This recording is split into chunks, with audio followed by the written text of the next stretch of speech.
Austin is a culinary kind of town. It even cracked a top 10 list for foodie cities across the nation.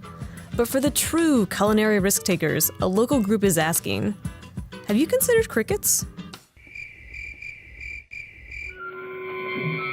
Okay, before you get completely grossed out, you should know that eating bugs is actually pretty common around the world. People in about 80% of the world's countries eat bugs. They're often utilized as a major protein source, and even military survival guides recommend eating, you guessed it, insects. But how do you get people on the bug bandwagon? So these are the crickets. They're roasted. You give out samples. You said it tasted like Takis. Yeah, you're gonna get like a crispy, crunchy, and then whatever flavor it's flavored with, whether it's... Robert Nathan Allen is the founder of Little Herds, a nonprofit that educates people on insects as a food source. So there's a gateway bug for everyone. If you're a really adventurous eater, we've got things like roasted crickets. If that's a little too weird to see them, we can abstract it. We can turn it into a cricket powder or cricket flour. They're also nutrient powerhouses. While beef may have more protein, gram for gram, crickets have 1/3 of the calories and just 1/4 of the fat that's in beef. They're incredibly nutritious, and at the same time, they're using fewer resources. So they use less space, less water, less feed, and produce fewer greenhouse gas emissions than traditional livestock options. But like traditional livestock, this process starts at the farm. Not that kind of farm. This kind of farm.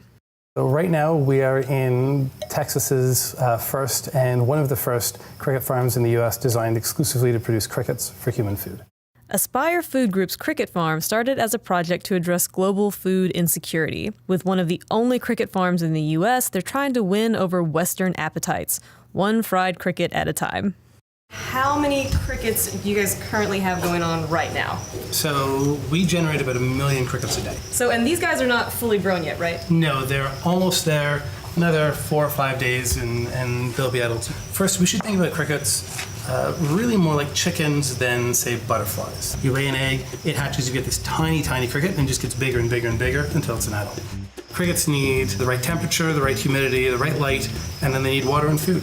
So we've figured out the right density, and we give them just enough of their friends and neighbors to live with that they feel happy. They're adolescents. You basically have like a mini high school and like all these different bins. Kind of like that, yeah. They're all sort of just like hanging out. Yeah, we haven't started doing those types of assessments yet. I haven't seen any varsity jackets, but you never know.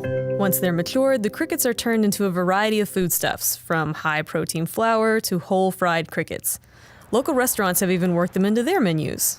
Some of my favorites, like cheesy cricket grits, which is approachable to people. I mean, it's still, can't really go wrong with cheesy grits. I find it really interesting because, of course, like as a chef, I like finding new ingredients and kind of experimenting with flavors and that sort of thing. And it kind of falls in line with our philosophy as well of sustainability. You know, we're always trying to find something that has low impact on the earth and our resources.